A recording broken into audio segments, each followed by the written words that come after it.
Alors bonsoir à tous, j'attends un peu de monde, je ne mets pas de musique parce que souvent les musiques sont censurées, donc du coup j'attends un peu de monde. On va parler absolument de ce qui se passe au niveau du secteur pétrolier, parce que je vous l'avais promis. Il faut absolument que le pouvoir en place, les hommes politiques, ainsi que, en passant par le président de la République, bien sûr, arrange la situation des jeunes Gabonais. Je vous attends. Je vous attends parce que je vais d'abord vous balancer,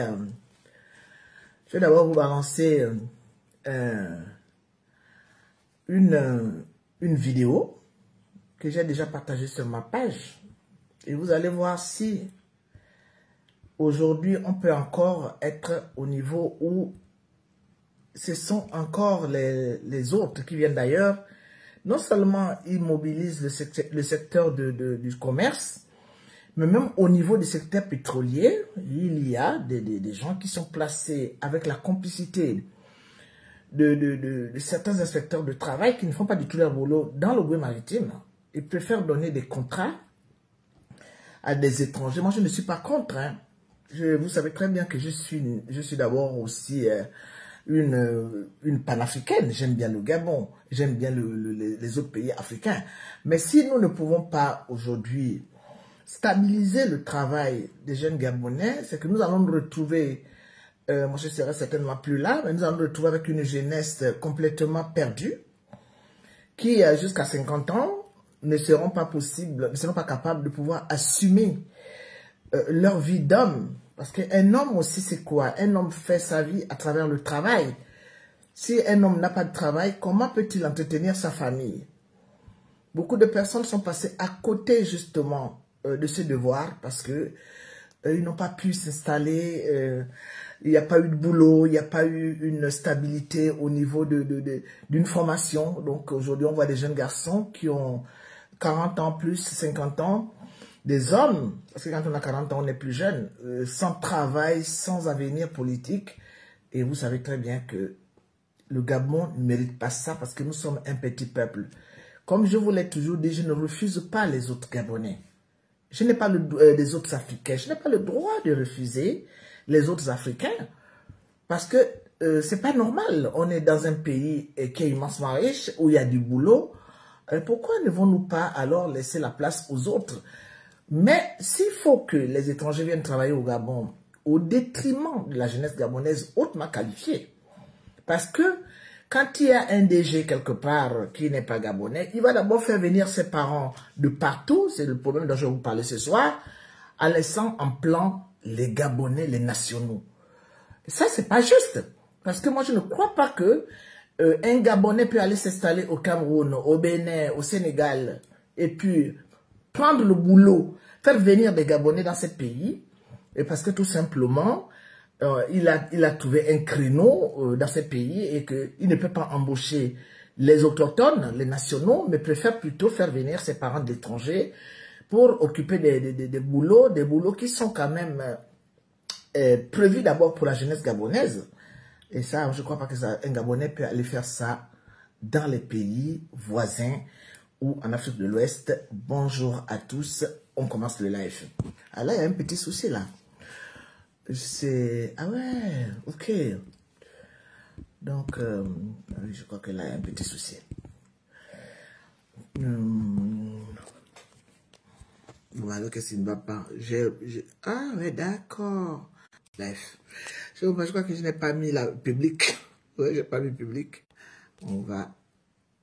Je n'ai pas mis public. On va répondre. Ah, il y avait déjà du monde, mais je ne comprends pas.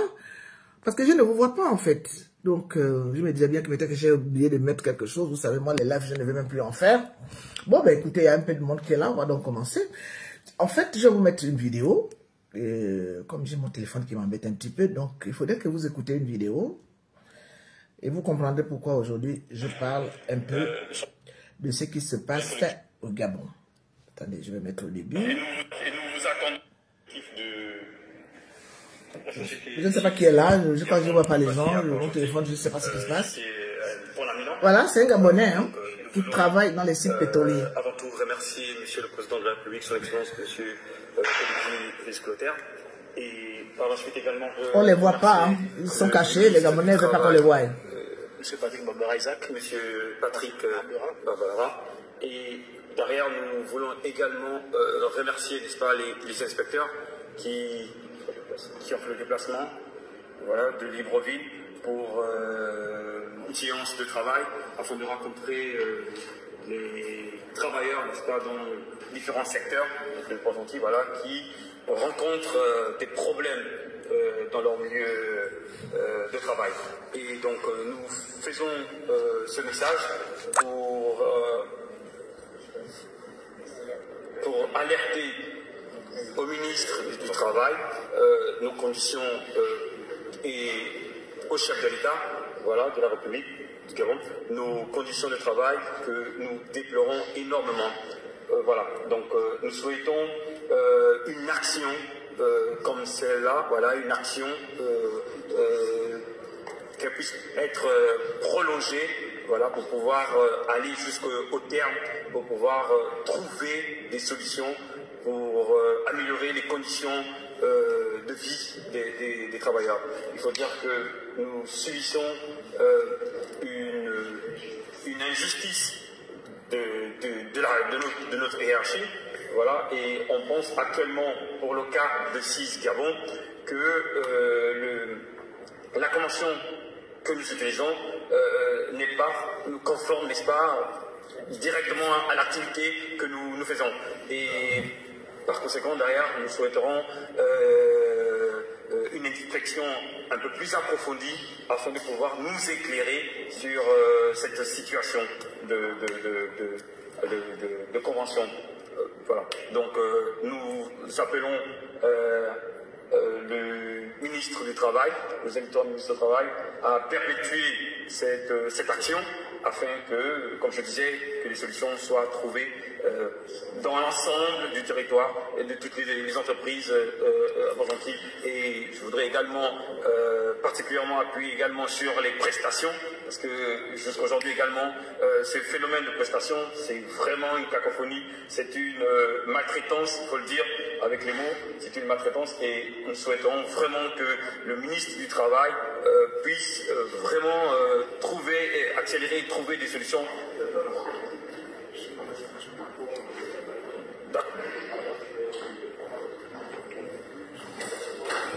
Bon. Ok, d'accord.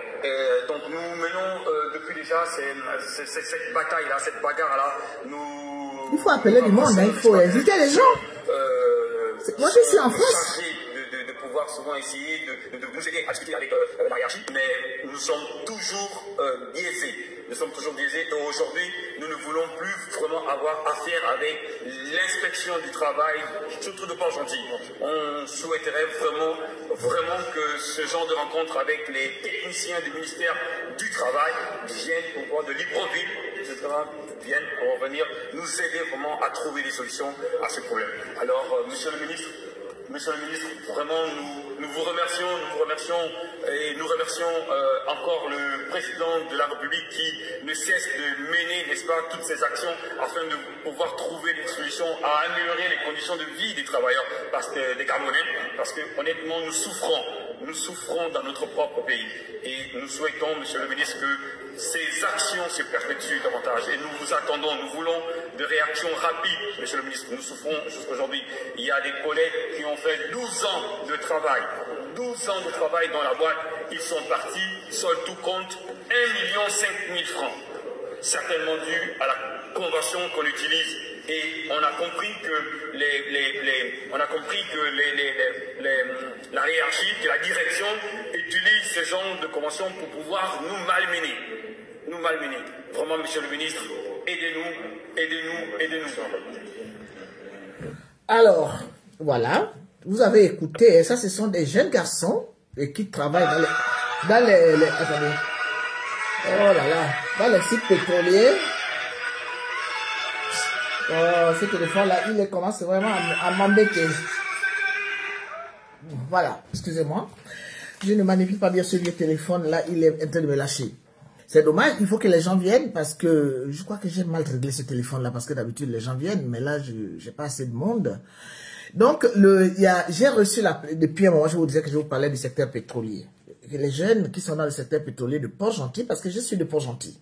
Donc, beaucoup de personnes savent que je suis une personne qui me suis toujours battue pour la jeunesse gabonaise. Moi, mon combat, il a toujours été érigé vers la jeunesse gabonaise. Les gens qui vivent en période, dans une précarité incroyable, m'ont toujours aussi touché. Mais sinon, moi, ce sont vraiment les jeunes Gabonais. Vous vous rendez compte que nous sommes dans un pays où il y a quand même des sociétés pétrolières. Il y a Perenco, il y a je ne sais pas trop quoi, le Total et tout le reste, plein de sociétés. Et ces sociétés sont pratiquement installées à Port-Gentil. Vous vous rendez compte que les jeunes de Port-Gentil, quand je parle des jeunes de Port-Gentil, je ne parle pas seulement des Zomianais, hein, parce que dans le maritime, nous avons les Glissir, nous avons les Bavarama, les Balumbu, les Lumbu, les Ngowe, les Nkomi, les Orongo. Et sans oublier que Port-Gentil, c'est une ville, c'est la capitale économique, donc il y a plein de jeunes Gabonais qui sortent des autres provinces, qui sont même nés là, parce que leurs parents sont installés depuis longtemps dans le maritime. Donc, tous les jeunes Gabonais, toutes ethnies confondues, toutes provinces confondues, sont à Port-Gentil, et ceux-là, on peut pas leur donner la priorité du travail. Les jeunes garçons, parfois, qui sont qualifiés, qui se retrouvent au chômage. À Port-Gentil, nous avons des hommes qui ont la cinquantaine, et qui ont quand même quelque chose dans le ciboulot, mais qui ne travaillent pas. Parce qu'en fait, on ne leur donne pas le boulot. C'est pour ça que pendant un moment, vous m'avez vu, je m'attaquais aux hautes personnalités de Port-Gentil, les messieurs Essongué, les messieurs Ping et tout ce monde-là. Ce sont des personnes, en fait, qui se sont restées dans leur cocon. Ils ne s'occupaient que de leur famille. Ils n'ont jamais élargi un peu le regard en se disant, il y a une jeunesse gabonaise. Eux, ils ont eu la chance. Quand ils ont fini les études, ils sont venus au Gabon, ils ont travaillé. Il y en a certains qui ont travaillé dans l'international. Mais les hautes personnalités de Port-Gentil, je ne parle pas des autres provinces parce que je ne connais pas. Déjà, je ne vis pas au Gabon. Il y a vraiment un grand problème avec ces hommes-là et ces femmes. Ça se partage le butin entre eux et leurs connaissances. Les autres n'existent pas. C'est pour ça que pendant un moment, je les ai combattus. Ça m'a causé beaucoup de souffrance parce que les gens n'étaient pas d'accord que je puisse attaquer des personnes hautement placées. Puisque les gens qui les défendaient, en fait, ce sont les gens qui ont leurs intérêts. Or, moi, je suis pour le travail de la jeunesse. La jeunesse, c'est demain. Ce sont eux qui vont rester. Si ceux d'aujourd'hui, on ne s'en occupe pas, ça veut dire que n'importe comment, ils ne seront pas à mesure d'avoir des familles pour pouvoir donner une éducation. Parce que quand on n'a pas de travail, on ne peut pas éduquer les enfants. On ne peut pas avoir une famille stable. Un homme se construit à travers une femme et ses enfants. Mais un homme, quand il atteint maintenant la quarantaine, il va jusqu'à 50 ans et qu'il se retrouve toujours tout seul. Moi, je suis certaine que ça, c'est un beau gâchis. Et tout cela parce qu'on ne leur donne pas.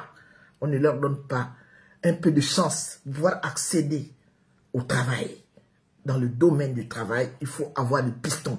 Il faut avoir la bonne ethnie. Il faut être né dans une famille où les gens sont connus.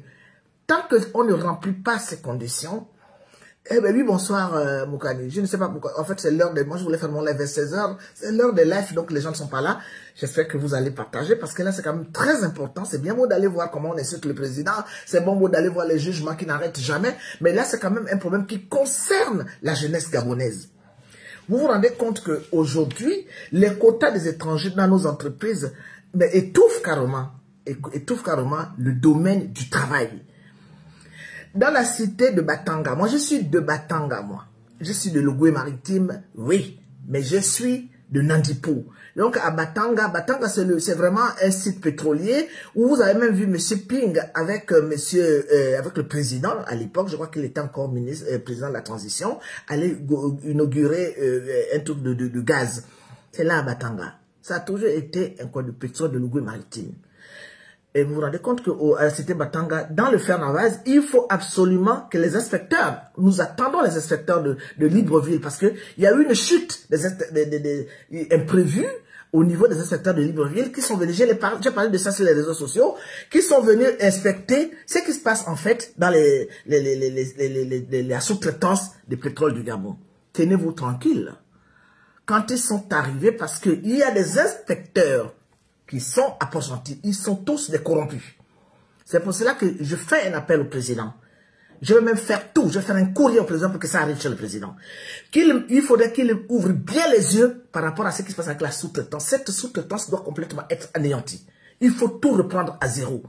Parce que c'est une sous-traitance qui travaille avec les inspecteurs vous vous rendez compte que ça fait plus de décennies, plus de 10 ans, que ces gens-là ne sont pas du tout, il n'y a personne derrière ces gens-là pour surveiller ce qui se passe dans les recrutements, dans les contrats et tout. On fait travailler les jeunes Gabonais avec des contrats éphémères. Hein. Ça veut dire quoi? Ben, tu es là tu peux travailler pendant 1 an, 2 ans, 3 ans. Ben, tu n'as pas de contrat à durée indéterminée. En fait, ça se passe comme ça. D'où le jeune homme qui venait de dire tout à l'heure qu'en fait, en cas de licenciement, ben, quelqu'un qui a travaillé 12 ans ne perçoit que 1 100 000.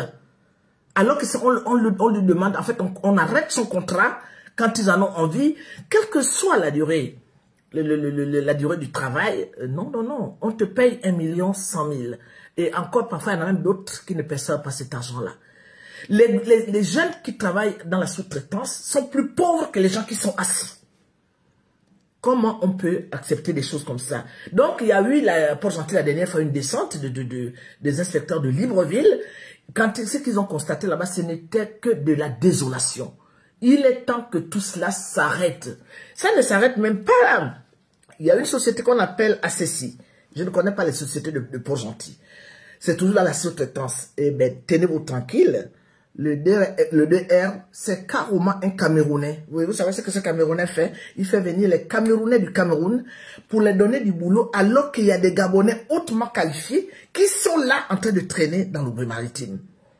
Je vous dis, quand je vous parle des jeunes, mais il y a des Bapounou, il y a des femmes, il y a tout le monde qui sont hautement qualifiés, qu'on n'arrive pas à donner du boulot, pendant que ce Camerounais fait venir des Camerounais. Non seulement les Camerounais, les Béninois et tout ce monde-là, ils maîtrisent le domaine du commerce, mais même au niveau du travail, du pétrole, on met des Camerounais, et celui-là, il fait la pluie et le beau temps, c'est rempli, donc à Batanga chez moi, c'est rempli de Camerounais, alors qu'il y a des jeunes niennes, il y a des jeunes qui cirent, il y a des jeunes, rien que parler seulement des gens de Nandipo, parce que là-bas dans le Fer-la-Vase, c'est là-bas où on trouve l'incommis, c'est là-bas où on trouve les femmes de Goué maritime, c'est là-bas où on trouve les Guissirs, c'est là-bas où on trouve les Bavaramas, c'est là-bas où on trouve les Lumbu. Non, tous ces jeunes-là, je ne mets pas d'abord les autres jeunes des autres provinces, tous ces jeunes-là, on les laisse au chômage pour donner du boulot à des Camerounais qu'on fait venir du Cameroun. Je ne sais pas si vous me comprenez. Moi, je suis en France. Je vis ici. Je peux ne plus rentrer au Gabon. Mais moi, en tant que maire, quand je vois des choses comme ça, je me dis, mais en fait, qu'est-ce qui se passe? Aujourd'hui, il faudrait quand même que le président de la République sache, parce que le jour, mon fils, Oligui, quand tu m'avais reçu, mon fils, quand vous m'avez reçu, moi, je tutoie tout le monde. Je vous avais dit qu'il faut vous occuper de la jeunesse gabonaise. Si vous ne vous occupez pas de la jeunesse gabonaise, il est évident que là, ça va aller dans tous les sens. Je sortirai de ma réserve et je vous attaquerai. Il y a un ministre aujourd'hui qui est le ministre du Travail, Isaac Barbera, qui fait du bon boulot. Pourquoi je suis au courant aussi de tout ça? Parce qu'il y a des activistes aujourd'hui qui travaillent avec le ministre du Travail, Isaac Barbera, qui me tiennent informé de ce qui se passe. Un gars comme Peter Brady, il est insulté tous les jours. Hein? C'est un peu comme moi. Parce qu'il est allé travailler avec le ministre du Travail. Mais il nous faut aussi des gens aussi là-bas à l'intérieur. Parce que dans le temps, pourquoi qu'avec les Bongos, on n'était jamais au courant de rien? C'est parce qu'en fait, ils travaillaient, ils étaient dans un cercle fermé où nous, en dehors peut-être des activistes qu'on paye, hein, qu'on donne de l'argent parce qu'ils doivent dénoncer des choses. Mais nous qui étions là pour vouloir faire sortir la réalité de ce qui se passe au Gabon, on n'avait pas on était fermé de tout, hein. On était au courant de rien. Heureusement que parfois on trouvait des parents qui avaient des amis dans le quartier ou bien des enfants qui se retrouvaient dans des difficultés. En ce moment-là, on avait des fuites de ce qui se passait au Gabon. Mais aujourd'hui, moi je suis bien informé dans le domaine du ministère du Travail parce que tout simplement, j'ai des résistants que j'ai connus, que j'ai soutenus. Peter Brady est aujourd'hui insulté, mais Peter Brady c'est un garçon qui a été enfermé plusieurs fois au Gabon. Nous, on lui envoyait de l'argent pour le faire sortir de là. Bon, aujourd'hui, il travaille auprès du ministre. Je ne sais pas pourquoi il s'est fait insulter. Mais c'est à cause de lui. C'est à cause de certains qui sont dans le cabinet du ministre que nous, on est au courant. Est-ce que vous trouvez que c'est normal qu'un Gabon, un pays comme le Gabon, On ne refuse pas aux autres de venir s'installer au Gabon. Mais est-ce que vous trouvez que c'est normal qu'un Camerounais soit DRH dans une société de sous-traitance et qu'il fasse venir des Camerounais pendant que les jeunes Gabonais sont au chômage? On ne refuse pas qu'il embauche les Camerounais. Mais s'il prend, il est dans une sous-traitance où il s'est dit, les Gabonais, je n'en ai rien à foutre, basta. C'est parce que donc les jeunes Gabonais n'ont pas besoin de travailler, il y a que les Camerounais qui doivent venir travailler. Et quand on parle, parce que moi depuis que j'ai commencé à attaquer le problème des Africains qui sont installés, moi je ne parle pas de tout le monde. Hein. Même les Sénégalais, je ne les ai jamais cités. Et pourtant, tout le monde sait ce que les Sénégalais ont fait à un Gabonais qui est parti investir. Monsieur Ango, c'était Monsieur Fang, un Fang de chez nous, c'est pas un Fang du Cameroun. Il a investi des millions dans le domaine de la volaille. Et ils l'ont mis par terre. Ce monsieur-là, je ne sais même pas si aujourd'hui, il y a cette affaire a été clôturée. Parce que ça devait être un problème d'État en État. Mais regardez un peu ce qui se passe avec. Et tout cela, c'est encouragé par les politiques gabonais. Parce que la corruption au Gabon, mais c'est une affaire, moi j'ai fait 5 mois au Gabon. La corruption au Gabon fait rage. Hein. Comment voulez-vous que, en fait, on est même devenu plus corrompu que les Camerounais. Donc, les Camerounais viennent au Gabon, prennent des sociétés, très bien, mais n'embauchent que des Camerounais. Mais dans ce cas, ils n'ont qu'à retourner au Cameroun. Parce que moi, je ne peux pas accepter cela. Le secteur pétrolier doit être d'abord réservé à la jeunesse gabonaise. Parce qu'ils peuvent avoir droit à l'information, là-dedans. C'est pas tout le monde qui a fait l'université, c'est pas tout le monde qui a fait... Il y a des enfants qui ont eu des problèmes pour pouvoir décoller. Mais on peut donner du boulot à ces enfants. Moi, j'ai été grande technicienne de télévision. Mais je n'avais jamais d'abord été dans une école de technologie au niveau des médias. Non, mais j'ai tout appris sur le tas. Et après, on m'avait envoyé faire mes stages. Mais avant... Je parlais à la télévision, j'étais mignonne et tout. Quand j'ai commencé à faire les enfants, les gens qui travaillaient avec moi me disaient, mais attends, il faut bien que tu aies un métier. Moi, je suis une bonne menteuse, j'ai fait mes études ici en France, dans les écoles françaises. Hein? Mais donc, on peut quand même donner un peu une ouverture à la jeunesse gabonaise qui n'a peut-être pas pu aller plus loin dans les études. Il faut absolument que le Gabon pense d'abord à ses enfants. Parce que si aujourd'hui, on n'arrange pas la situation de la jeunesse gabonaise, nous allons retrouver des enfants abrutis, délinquants, et le Gabon n'appartiendra plus jamais aux Gabonais. Le problème de Batanga, j'exige. Je remercie déjà pour le ministre du Travail, qui a quand même un droit de regard, qui est entouré justement des garçons qui connaissent ce que c'est que l'amour de la patrie. Parce que je crois que ces gens-là, ces jeunes-là, les Peter Brady ne sont pas auprès du ministre du Travail juste pour les beaux yeux du ministre.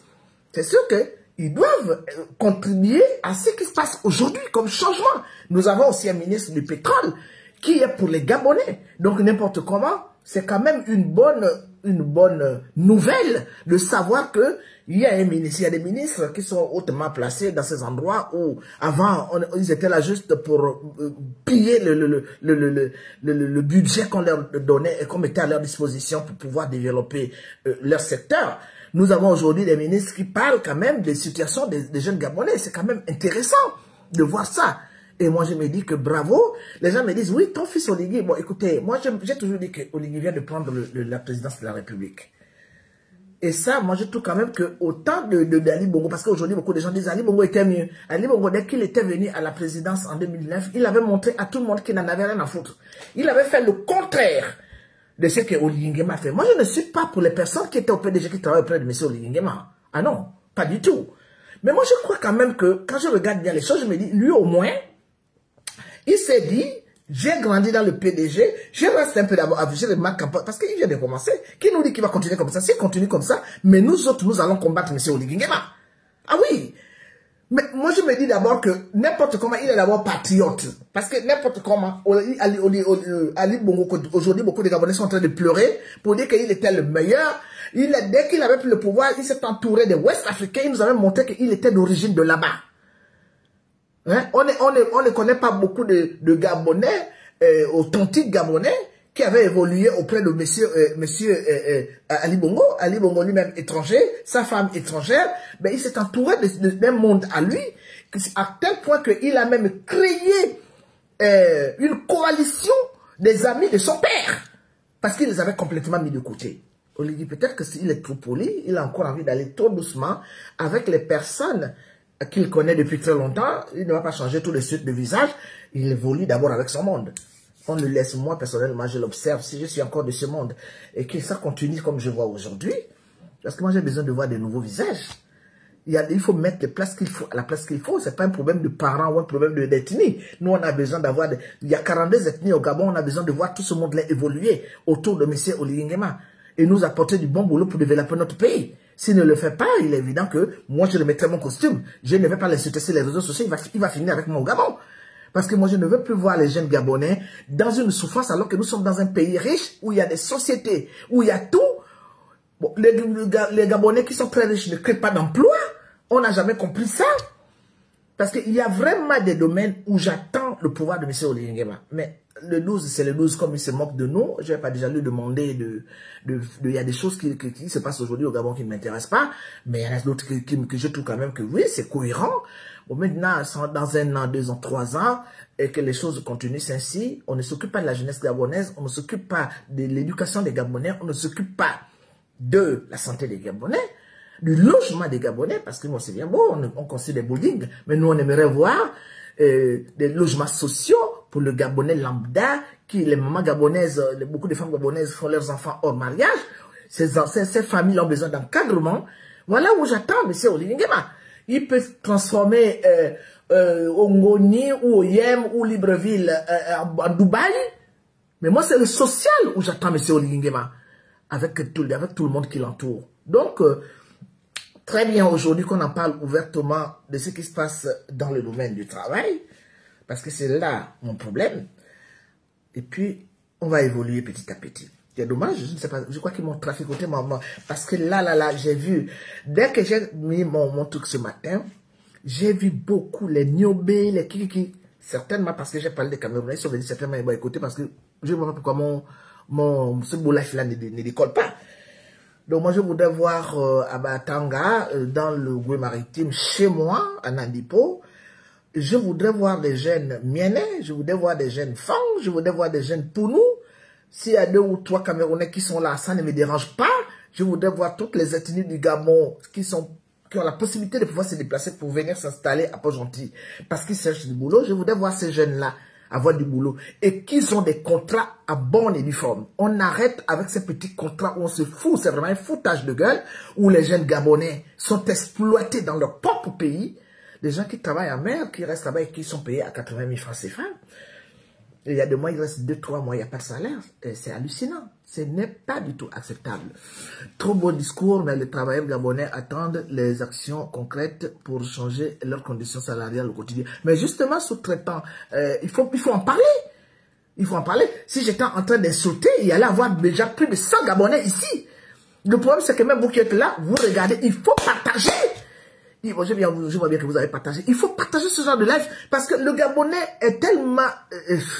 En fait, le problème, c'est que moi, aujourd'hui, c'est peut-être que moi, je parle plus des histoires des Gabonais, des gens qui croient que moi, je suis là pour chercher des titres. Mais puisque j'ai quand même la possibilité de pouvoir faire des lives, je vais faire mes lives pour interpeller le pouvoir. Le pouvoir, c'est pas seulement Oligui Nguema. Hein. Oligui Nguema, c'est le président de la République. Il y a des ministres qui sont là. Ils sont tous très bien payés. Il y en a d'autres qui n'avaient même pas de bicoque, même pas de petits studios que moi, de Boucacolette, j'ai, qui ont conçu comment dirais-je, comment on appelle les grandes maisons, on dit manoir aussi, on dit domaine, bon voilà, qui ont des domaines.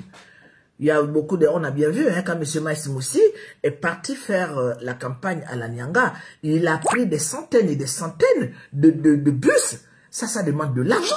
Moi, je ne savais pas que quand on va voter, on amène des centaines de bus pour que les gens aillent voter là-bas dans ton village. Donc, ça veut dire que n'importe comment, il y a de l'argent. Ces ministres-là, ils ont de l'argent. Bon, maintenant, quand ils ont de l'argent, est-ce que c'est pour mettre dans leur poche ou c'est de l'argent qu'il faut absolument partager avec les Gabonais, surtout les jeunes Gabonais qui travaillent? C'est là. Moi, je n'arrive pas à partager tel live, je ne sais pas pourquoi. Tu vois, en fait, ils m'ont bloqué le... Bon, tiens, que ce matin... J'ai mal fait d'abord parce que mes lives décollent, mais là je ne vois que 2 personnes.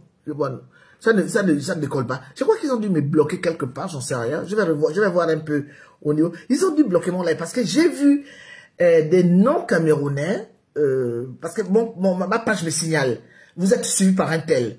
je suis allé regarder, c'est les gens, en fait, tous les Camerounais, ils étaient 4 ou 5. Donc c'est sûr et certain que, comme ils connaissent manipuler, ils sont venus certainement me manipuler. Et comme j'avais dit que je devais parler du problème de Gabon Pêche, vous savez très bien que Gabon Pêche, quand on parle de ça, on parle d'une personne qui est intouchable au Gabon. Et qui envoie ces gens toujours pour venir traficoter les comptes. Parce que là, tout le monde compte est traficoté. Je vais arrêter le live, je vais voir un peu qu'est-ce qui ne va pas. Et si vous avez traficoté mon compte, mais je vais ouvrir un autre compte. Parce que là, ça ne va pas du tout. Les gens ne partagent pas, les gens ne sont... Dès que je commence à parler d'habitude, il y a déjà 20, 30 personnes. Là, c'est bloqué. Je voulais même arrêter, mais c'est quand j'ai vu des personnes que je me suis dit, ah, il faut que je fasse mon live quand même. Là, alors, on me bloque pourquoi? Allez-y bloquer les personnes qui cherchent des titres. Quand vous, il y a des personnes qui insultent, qui font n'importe quoi. Moi, je suis en train de défendre la jeunesse gabonaise de 9 provinces du Gabon. Il paraît que je suis tribaliste. Non. Je ne parle pas des enfants qui sont seulement au Gabon, dans ma province. Je parle de tous les enfants du Gabon parce que nous, à Port-Gentil, on ne connaît pas l'histoire du tribalisme. Nous, on est des cosmopolites. Nous sommes dans une ville cosmopolite qui reçoit tout le monde. Donc, on a toujours mangé avec tout le monde. On n'a jamais entendu que oui, les gens de Port-Gentil sont partis taper les gens qui sont venus des autres provinces. On a eu comme maire pendant très longtemps Divungi, monsieur Divungi, Pierre Claver, mais tout le monde, nous on l'appelait Papa Divungi. Pourtant c'était un monsieur qui n'était pas, il n'avait pas une goutte de sang de l'Ougoué maritime. C'est comme ça qu'on a grandi avec tous ces neveux, les Ndinga Franck qui sont aujourd'hui, qui ont décédé. On a tous grandi comme ça à Port-Gentil, avec la famille Obama. Il n'y a jamais eu que oui, et surtout à mon époque, peut-être au temps de ma mère, mais à mon époque, on a toujours été tous ensemble avec les autres qui venaient des autres provinces. Donc nous on ne connaît pas ce qu'on appelle le tribalisme. Mais j'ai un franc-parler qui choque les gens. Je parle mal aux Mienais, je parle Mienais à tout, je parle mal à tout le monde. Mais pourquoi il y a seulement d'autres personnes qui croient que moi je suis tribaliste parce que je leur dis des vérités? C'est moche, c'est dégueulasse, mais c'est ça quoi. Je suis obligé d'arrêter le live parce que c'est quand même pas intéressant de faire un live où il n'y a personne. Ok, ben écoutez, je vais essayer de voir ce qui ne va pas parce que je crois que là mon compte a été bloqué. C'est un secteur, ils sont même capables même de me tuer, mais ils ne mourront pas. Hein. Parce que ça, c'est nos touches. Dans le domaine de ce que je suis en train de soulever là aujourd'hui, c'est des choses, il ne faut pas parler de ça au Gabon. Parce que le Gabon a été verrouillé depuis longtemps, depuis le temps des Bongo, par les étrangers qui sont venus au Gabon. Et quand on en parle, ils ne sont pas contents. Donc là, je vais voir ce qui se passe. Merci, bonne soirée. Ben, je suis obligé d'arrêter parce que, non, vous êtes que deux. Hein. Merci beaucoup. Merci sur le temps d'avoir partagé. Il faut partager. Hein. Il faut mettre dans les messengers. Il faut envoyer dans les messengers pour que au moins ça puisse exploser. Mais je vais refaire ce live-là. Merci à vous. Bonne soirée.